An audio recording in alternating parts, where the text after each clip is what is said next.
25واں پارہ سورہ زخرف آیت نمبر 33۔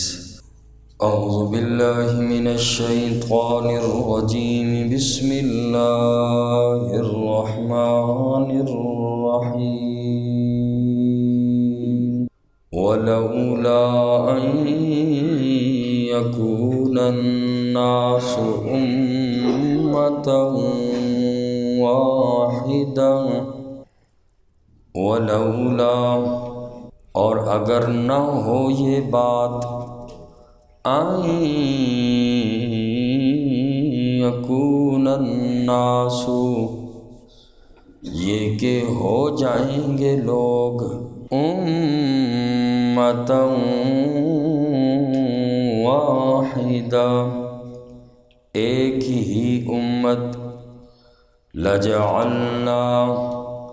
البتہ ہم بنا دیں، لمن یکفر بالرحمن اس کے لیے جو رحمان کا کفر کرتا ہے، لبیوتہم سقفا ان کے گھروں کی چھتیں، من فضہ چاندی کی، ومعارج اور سیڑھیاں بھی، علیہا یظہرون جن پر وہ چڑھتے ہیں۔ آج کی اس آیت مبارکہ میں اللہ کریم نے دنیا کے سامان اور آخرت کے سامان کا تقابل کر کے اللہ نے آخرت کے سامان کو فوقیت دی۔ اللہ فرماتے ہیں اگر یہ اندیشہ نہ ہوتا کہ سارے لوگ ایک ہی امت بن جائیں گے، یعنی ایک امت سے مراد سارے کفر کی طرف چلے جائیں گے، اگر تمام لوگوں کے کافر اور منکر ہونے کا اندیشہ اور خدشہ نہ ہوتا تو اللہ فرماتے ہم کفار کے گھروں کی چھتیں بھی، سیڑھیاں بھی، دروازے اور تخت اور ان کے پلنگ یہ سارے سونے اور چاندی کے بنا دیتے۔ اگر ان کفار کو اس قدر سونا اور چاندی دیا جاتا، اللہ فرماتے ہیں خطرہ اس بات کا ہے کہ سارے لوگ کافر ہو جائیں گے، جو دو چار مومن ہیں وہ بھی کفر کی طرف آ جائیں گے، اس لیے کہ آج بندے کا ایمان روپے پیسے پہ زیادہ ہے، حلال حرام کو نہیں دیکھتا، تمیز ختم ہے سوائے چند ایک کے۔ اللہ بھی فرماتے ہیں کافر کے لیے صرف دنیا ہے، اگر مسلمانوں کے ایمان کا خطرہ نہ ہوتا تو میں اللہ کافروں کے گھروں کی ہر چیز ان کو سونے چاندی کی دیتا، اس لیے کہ میرے ہاں دنیا کی کوئی قدر و قیمت نہیں ہے، اور یہ اس لیے نہیں دیا کہ خطرہ ہے مسلمان بھی کافر ہو جائیں گے، ایمان چھوڑ بیٹھیں گے، وہ یہ سمجھیں گے کہ کفر پر احسانات کتنے زیادہ ہیں، لہٰذا وہ مال کو دیکھیں گے تو وہ بھی کافر بن جائیں گے۔ اس لیے اللہ فرماتے ہیں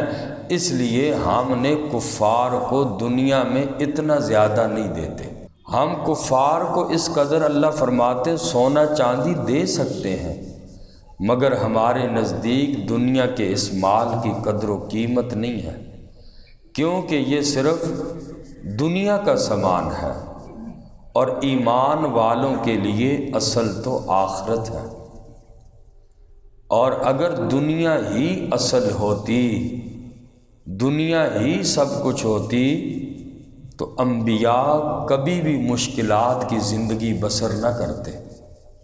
سوائے چند انبیاء کے اکثر انبیاء کی زندگی غربت کی زندگی تھی۔ اور ایک دفعہ اللہ کے نبی صلی اللہ علیہ وسلم ننگی چارپائی پر آرام فرما رہے تھے اور آقا علیہ الصلوۃ والسلام کے جسم مبارک پر نشانات لگ گئے، نیچے جو چارپائی کے جو بھی ہوتا ہے اس کے نشان آقا کے جسم مبارک پہ پڑ گئے۔ حضرت عمر رضی اللہ تعالی عنہ یہ منظر دیکھ کے رونے لگے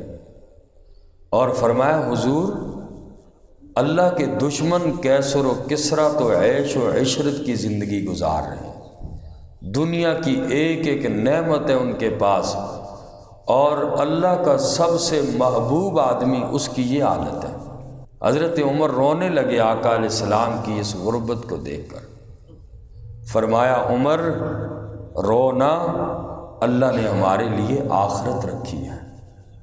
اللہ نے ہمارے لیے آخرت رکھی ہے، تو مسلمان کو آخرت میں جو ملنا ہے،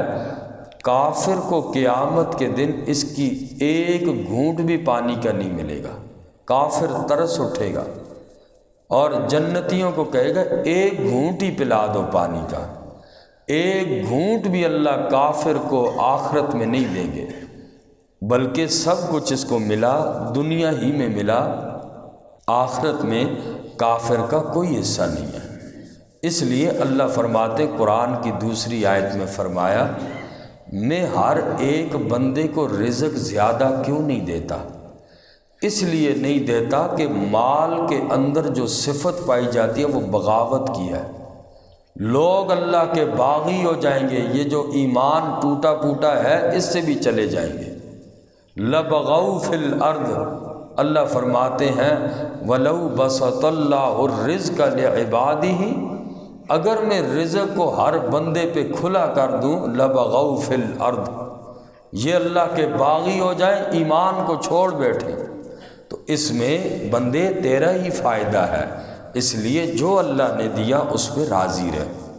فرمایا وَلَوْلَا أَن يَكُونَ النَّاسُ أُمَّةً وَاحِدَةً، اور اگر نہ ہوتی یہ بات کہ ہو جائیں گے سارے لوگ ایک ہی امت یعنی کافر ہو جائیں گے، لَجَعَلْنَا لِمَن يَكْفُرُ بِالرَّحْمَنِ، البتہ ہم بنا دیں اس کے لیے جو کفر کرتا ہے رحمان کے ساتھ، لِبُيُوتِهِمْ سُقُفًا مِّن فِضَّةٍ، ان کے گھروں کی چھتوں کو چاندی کی بنا دیں، وَمَعَارِجَ، اور ان کی سیڑھیاں بھی، عَلَيْهَا يَظْهَرُونَ، جن پر وہ چڑھتے ہیں، ساری چیزیں میں اللہ چاندی اور سونے کی بنا دوں، وَلِبُيُوتِهِمْ أَبْوَابًا، اور ان کے گھروں کے دروازے بھی، وَسُرُرًا، اور تخت بھی، عَلَيْهَا يَتَّكِئُونَ، جن پر وہ ٹیک لگاتے ہیں، وَزُخْرُفًا، اور سونے کے بنا دیتے، کافر کی ہر عیش و عشرت والی چیز کو اللہ فرماتے میں سونے اور چاندی کی بنا دیتا، اگر اس بات کا اندیشہ نہ ہوتا کہ باقی مسلمان بھی کافر ہو جائیں گے۔ وَإِن كُلُّ ذَلِكَ، اور یہ سب کچھ تو، لما متاع الحیات الدنیا، اگرچہ سامان ہے دنیا کی زندگی کا، والآخرۃ عند ربک للمتقین،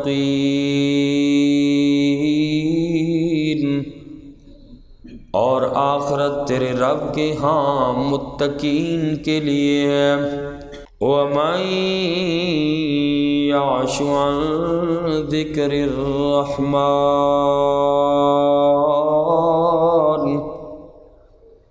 اور جو آدمی اعراض کرتا ہے رحمان کے ذکر سے، نُقَيِّضْ لَهُ شَيْطَانًا، ہم مقرر کرتے ہیں اس کے لیے شیطان کو، فَهُوَ لَهُ قَرِينٌ، پس وہ شیطان اس کا ساتھی بن جاتا ہے۔ قرآن سے اعراض کرنے کا نتیجہ اگلی آیات میں بیان کیا کہ جو آدمی قرآن کی تعلیم سے منہ موڑتا ہے، نبی کی نبوت کو تسلیم نہیں کرتا، اللہ اس پر ایک شیطان مقرر کر دیتے ہیں۔ جیسے اللہ نے نیک لوگوں کے لیے، ایمان والوں کے لیے فرشتوں کو مسلط کیا ہے، فرشتے انسان کی حفاظت بھی کرتے ہیں، اسی طرح جو انسان ایمان کو چھوڑ بیٹھتا ہے، نبی کی نبوت کو نہیں مانتا، قرآنی تعلیم سے منہ موڑتا ہے، اس پہ ایک شیطان مقرر ہو جاتا ہے جو اسے ہمیشہ بہکا کر گمراہ کرتا رہتا ہے۔ ان شیطانوں کا کام یہ ہوتا ہے کہ لوگوں کو سیدھے راستے سے روکتے ہیں اور برے کام کی طرف مائل کرتے ہیں۔ قرآنی تعلیم سے منہ موڑنے والوں پر اگرچہ شیطان مسلط ہو جاتا ہے، لیکن فرمایا وہ پھر بھی یہ سمجھتے ہیں کہ ہم سے بڑا ہدایت والا کوئی بھی نہیں ہے، ہم تو بڑے ہدایت یافتہ لوگ ہیں۔ جیسے کفار، مشرکین اور بدعات کرنے والا بندہ یہی سمجھتا ہے، کرتا سارے گناہ کے کام ہے، لیکن اپنے آپ کو سب سے بڑا حق پہ سمجھتا ہے کہ میں سب سے بڑا اور اچھا کام کر رہا ہوں۔ یہاں تک کہ اللہ فرماتے ہیں جب اسے موت آئے گی ہمارے پاس آئے گا، اس وقت اسے حقیقت معلوم ہوگی، اور قرآن کہتا ہے پھر یہ کہے گا قال یا لیت بینی و بینک بعد المشرکین، کاش کہ میرے اور شیطان کے درمیان مشرق اور مغرب کی دوری کا فاصلہ ہوتا، کاش میں دنیا میں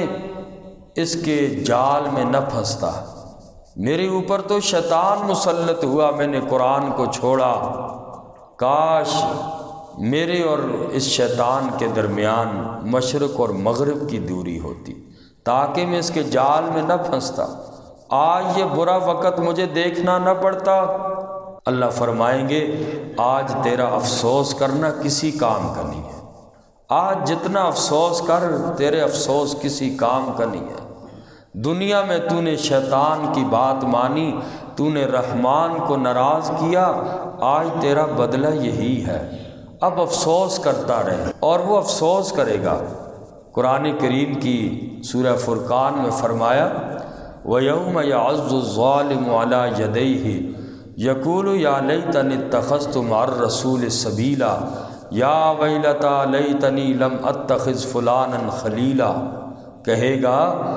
قیامت کے دن مجرم انسان جس نے دنیا میں شیطانی راستے پہ عمل کیا ہوگا، اپنے انگلیوں کو کاٹ کاٹ کے لہو لہان کرے گا۔ افسوس کی علامت ہے یہ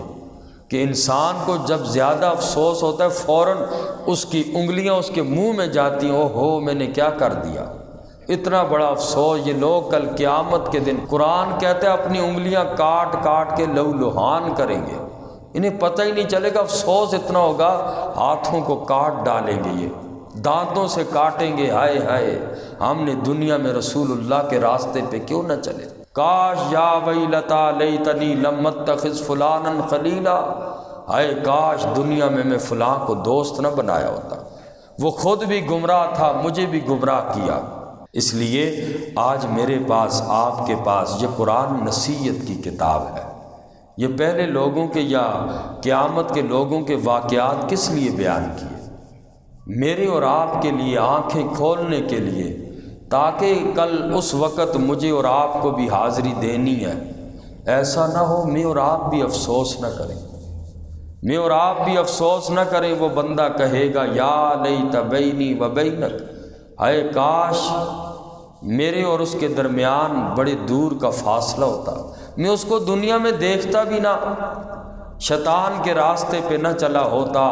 رب فرمائے گا آج تو افسوس ہی کر۔ یہ دیکھو قرآن ہے، قرآن کی بات سچی ہے، قرآن قیامت تک انسان کو سمجھانے کے لیے آیا، اس لیے آج میں اور آپ اس سے سمجھیں، اس سے سبق حاصل کریں۔ صرف سرسری پڑھ کے اٹھ کے نکل گئے، یہ بھی فائدہ کسی حد تک دے گا، لیکن اصل فائدہ، مکمل فائدہ تب ہے انسان اس کو سوچے تاکہ کل اس میدان محشر کے میدان کے اندر مجھے اور آپ کو ذلیل اور رسوا نہ ہونا پڑے۔ اگر سمجھ ہے پڑھتے ہیں اس پہ غور کریں، غور کر کے کوشش کریں تاکہ کل کی شرمندگی سے ہم لوگ بچ جائیں۔ اللہ مجھے بھی آپ سب کو بچنے کی، قیامت کے دن اس ذلت اور رسوائی سے بچنے کی توفیق نصیب فرمائے اور وہ اعمال کرنے کی توفیق نصیب فرمائے۔ ترجمہ دیکھ لیں۔ فرمایا وَمَن يَعْشُ عَن ذِكْرِ الرَّحْمَنِ، اور جو بندہ رحمان کے ذکر سے اعراض کرتا ہے، ذکر سے مراد اللہ کا قرآن ہے، نُقَيِّضْ لَهُ شَيْطَانًا، ہم مقرر کرتے ہیں اس کے لیے شیطان کو، فَهُوَ لَهُ قَرِينٌ، پس وہ شیطان اس کا ساتھی ہو جاتا ہے، وَإِنَّهُمْ لَيَصُدُّونَهُمْ، اور بے شک وہ شیطان ان کو روکتے ہیں، عن السبیل، سیدھے راستے سے، وَيَحْسَبُونَ أَنَّهُمْ مُهْتَدُونَ، اور وہ سمجھتے ہیں کہ بے شک وہ تو ہدایت پر ہیں، حتیٰ اذا جاءنا، یہاں تک کہ جب وہ آئے گا ہمارے پاس، قال یا لیتا، کہے گا وہ بندہ یا لیتا، ہائے کاش، ہائے میری بدبختی، بینی و بینک، میرے اور شیطان کے درمیان، بعد المشرقین، دو مشرقوں کی دوری ہوتی، یعنی مشرق اور مغرب کی دوری ہوتی، فبئس القرین، پس بہت ہی برا ساتھی ہے، وَلَن يَنفَعَكُمُ الْيَوْمَ، اور ہرگز نفع نہیں دے گا آج کے دن تمہیں، اِذ ظَلَمْتُمْ، جس وقت تم نے ظلم کیا، دنیا کے اندر ظلم کرتے رہے، اللہ کے راستے پہ نہ چلے، قرآن کے راستے پہ نہ چلے، آج کے دن کے یہ افسوس کرنا تمہیں کسی کام فائدہ نہیں دے گا۔ دنیا کے اندر اگر تم تھوڑا سا بھی اللہ کو راضی کر لیتے، آنکھوں سے آنسو بہا لیتے، آج تمہیں یہ افسوس نہ کرنا پڑتا، انکم فی العذاب مشترکون، انکم، بے شک تم، فی العذاب، عذاب میں، مشترکون، شریک ہوں گے، وہ آدمی بھی اور شیطان بھی، سارے ایک ہی جہنم کے اندر عذاب میں مبتلا